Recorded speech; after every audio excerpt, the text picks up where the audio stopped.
মৰমৰ ছাত্ৰ ছাত্ৰীসকল, আজি আকৌ তোমালোকৰ বাবে লৈ আহিছোঁ পঞ্চম শ্ৰেণীৰ পৰিৱেশ প্ৰদূষণ পাঠ নম্বৰ 9ৰ প্ৰশ্ন উত্তৰখিনি। প্ৰথমতে কি আছে চোৱা, অনুশীলনীৰ প্ৰশ্ন উত্তৰখিনি খালী কি আছে উত্তৰ লিখা। এইখিনি আমি ক খ ঘ চ লৈকে প্ৰশ্নৰ উত্তৰখিনি আমি আলোচনা কৰিম বহীত। ব'লা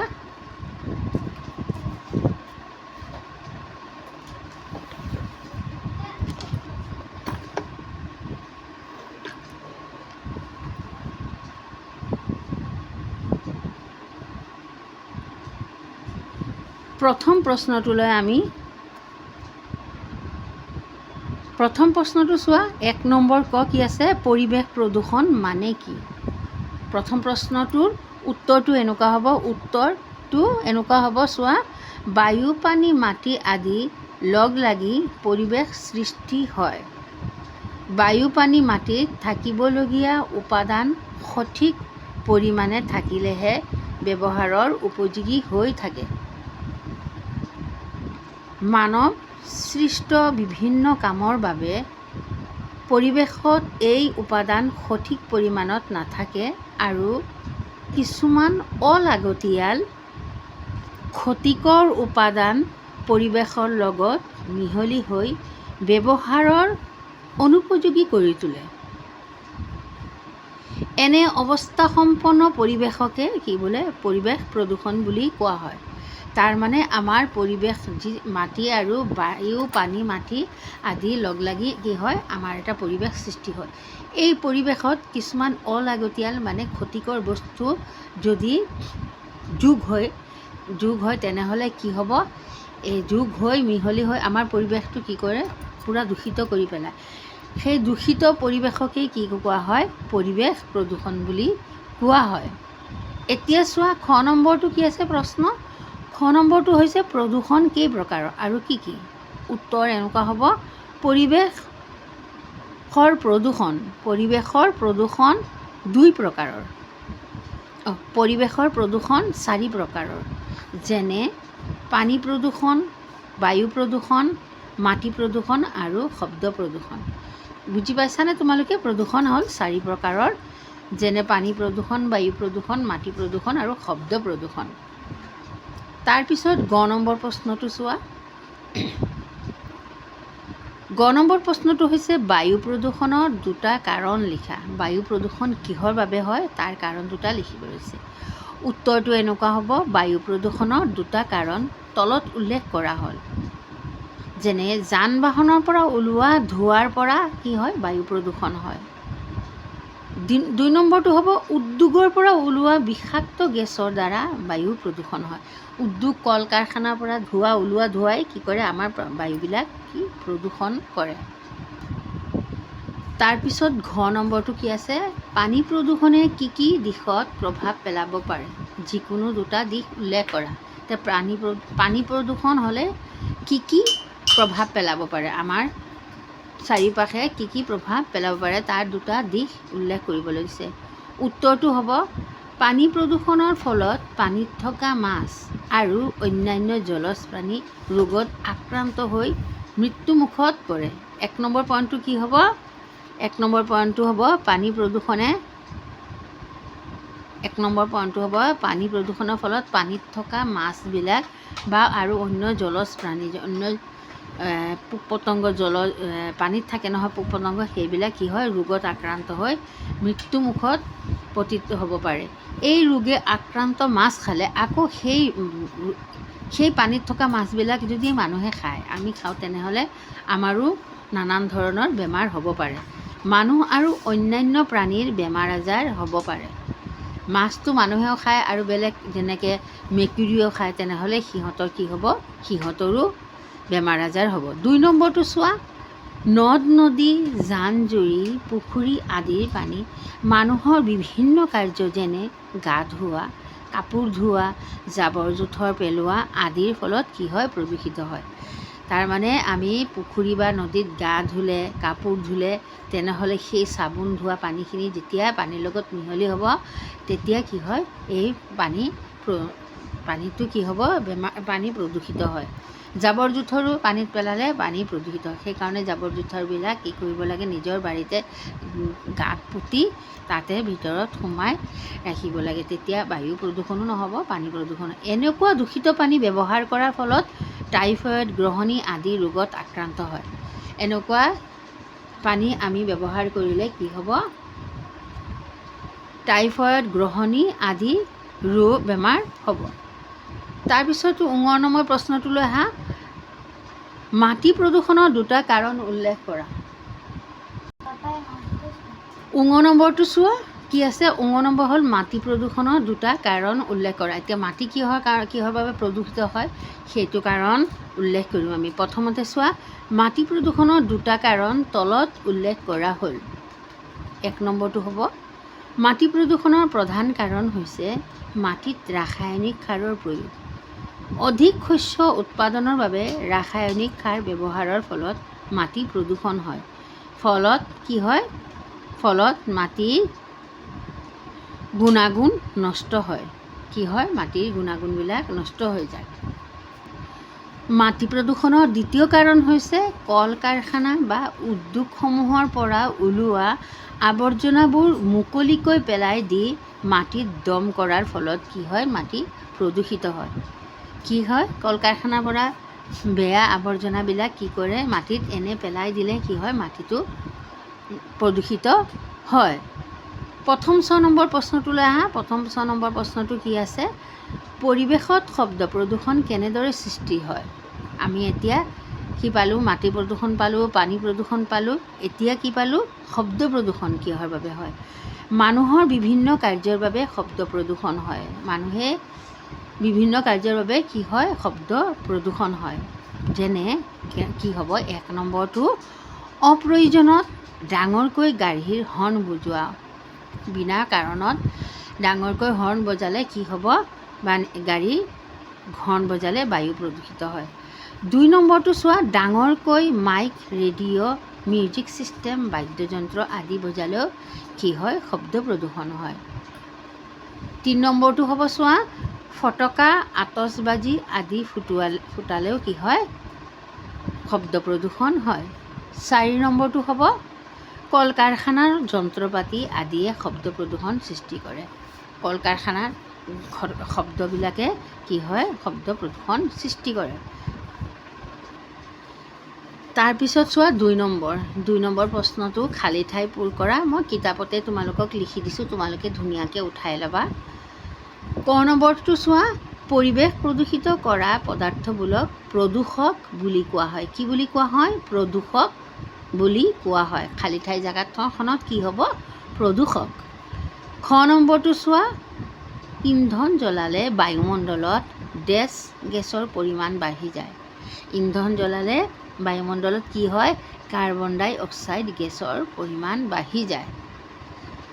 গ নম্বৰটো চোৱা, কৃষি কাৰ্যত ৰাসায়নিক সাৰৰ সলনি সাৰ ব্যৱহাৰ কৰিব লাগে। কি সাৰ, জৈৱিক সাৰ ব্যৱহাৰ কৰিব লাগে। কি হ'ব, খালী ঠাইখনত কি হ'ব, জৈৱিক হ'ব। এতিয়া চোৱা ঘ নম্বৰটো হৈছে শব্দ প্ৰদূষণৰ ফলত মানুহৰ শক্তি কমি যাব পাৰে। কি শক্তি কমি যাব পাৰে, এই খালী ঠাই ঘৰত কি হ'ব, শ্ৰৱণ শক্তি কমি যাব পাৰে। 19 নম্বৰটো চোৱা, পৰিৱেশৰ সকলোবোৰ উপাদান কৰি ৰখা আমাৰ সকলোৰে দায়িত্ব। এতিয়া কি হ'ব, পৰিৱেশৰ সকলোবোৰ উপাদান সংৰক্ষণ হ'ব। খালী ঠাইখনত কি হ'ব, সংৰক্ষণ কৰি ৰখা আমাৰ সকলোৰে কি হ'ব, দায়িত্ব হ'ব। 3 নম্বৰটো চোৱা কি আছে। 3 নম্বৰত হ'ল তলৰ বাক্যবোৰ শুদ্ধকৈ লিখা। তোমালোকে শুদ্ধকৈ লিখিবলৈ দিছে, মানে বাক্যখিনি গোটেইখিনি ভুল আছে, সেইকাৰণে তোমালোকক শুদ্ধকৈ লিখিব দিছে। ক নম্বৰটো চোৱা, যান বাহনৰ পৰা নিৰ্গত হোৱা ধোঁৱাই বায়ু প্ৰদূষিত নকৰে। তেনেহ'লে শুদ্ধটো কি হ'ব চোৱা। শুদ্ধটো আমি বহীত লিখি লৈছোঁ, বহীত পৰা চাই লওঁ। এয়া চোৱা কি হ'ব, প্ৰথম প্ৰশ্নটোৰ উত্তৰটো হ'ব, যান বাহনৰ পৰা নিৰ্গত হোৱা ধোঁৱাই বায়ু কি কৰে, প্ৰদূষিত কৰে। খ নম্বৰটো চোৱা, খ নম্বৰ প্ৰশ্নটোলৈ আহা। খ নম্বৰটো চোৱা, উদ্যোগৰ ওচৰে পাঁজৰে গছপুলি ৰোপণ কৰিব নালাগে। তেনেহ'লে বাক্যটো শুদ্ধনে? নহয়, শুদ্ধ নহয়, ভুল। তেনেহ'লে কি হ'ব? শুদ্ধটো কি হ'ব চোৱা। শুদ্ধটো এনেকুৱা হ'ব, উদ্যোগৰ ওচৰে পাঁজৰে গছপুলি ৰোপণ কৰিব লাগে। তাৰমানে উদ্যোগৰ ওচৰে পাঁজৰে গছপুলি ৰোপণ কৰিলে কি হ'ব? উদ্যোগৰ পৰা ওলোৱা ধোঁৱাবিলাক সেই গছে শুহি লয়, তাৰ পৰা কি কৰিব? অক্সিজেন গেছ আমাক প্ৰদান কৰিব। তেনেহ'লে বায়ুবিলাক কি হ'ব? প্ৰদূষিত নহ'ব। গ নম্বৰটো চোৱা, সৌৰশক্তিৰ পৰিৱৰ্তে কয়লা, পেট্ৰল আদি ইন্ধন হিচাপে ব্যৱহাৰ কৰিব লাগে। শুদ্ধনে? নহয়, এইটো ভুল হয়। তেনেহ'লে শুদ্ধটো কি হ'ব চোৱা। শুদ্ধটো এনেকুৱা হ'ব, সৌৰশক্তিৰ পৰিৱৰ্তে কয়লা, পেট্ৰল আদি ইন্ধন হিচাপে ব্যৱহাৰ কৰিব নালাগে। সৌৰশক্তিৰ ব্যৱহাৰ কৰিলে কি হ'ব? আমাৰ ইন্ধনবিলাকো বাচি থাকিব আৰু সংৰক্ষিত হৈ থাকিব ইন্ধনবিলাকো, আৰু আমাৰ কি হ'ব? চৌপাশ পৰিৱেশটো প্ৰদূষিত নহ'ব। তাৰ মানে সৌৰশক্তি ব্যৱহাৰ কৰাটো আমাৰ পক্ষে বহুতো ভাল। ঘ নম্বৰটো চোৱা, পুনৰাৱৰ্তন প্ৰক্ৰিয়াৰে পৰিৱেশ প্ৰদূষণ ৰোধ কৰিব নোৱাৰি।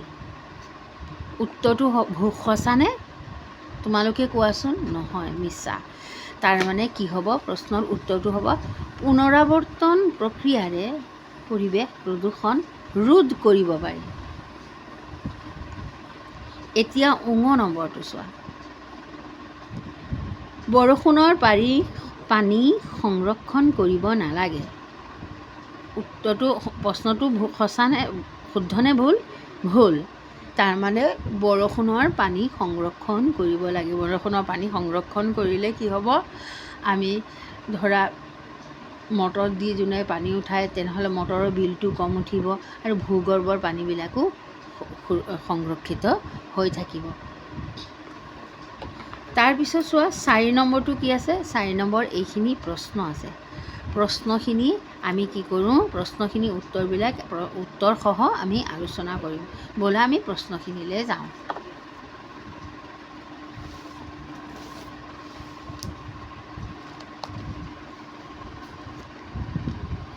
এতিয়া আহা 4 নম্বৰ প্ৰশ্নটোত কি আছে? বায়ু প্ৰদূষণ ৰোধ কৰাৰ বাবে ল'ব পৰা দুটা ব্যৱস্থা উল্লেখ কৰা। বায়ু প্ৰদূষণ আমি কেনেকৈ ৰোধ কৰিব পাৰিম, তাৰ বাবে দুটা ব্যৱস্থা আমি উল্লেখ কৰিব দিছে। এতিয়া উত্তৰটো চোৱা কেনেকুৱা হ'ব? বায়ু প্ৰদূষণ ৰোধ কৰাৰ দুটা ব্যৱস্থা তলত দিয়া হ'ল। প্ৰথমটো চোৱা, পৰাপক্ষত যান বাহনৰ ব্যৱহাৰ কম কৰা উচিত। যান বাহনৰ ব্যৱহাৰ কম কৰিলে কি হ'ব? বায়ু প্ৰদূষণ, এই যান বাহনৰ পৰা ওলোৱা ধোঁৱাই কি কৰিব? বায়ু প্ৰদূষণ কম কৰিব। কম দূৰত্বৰ যাত্ৰাৰ বাবে খোজকাঢ়ি নাইবা চাইকেল ব্যৱহাৰ কৰিব লাগে। কম দূৰত্বত আমি যাবলৈ হ'লে চাইকেল বা নাইবা খোজকাঢ়ি তোমালোকে যোৱা।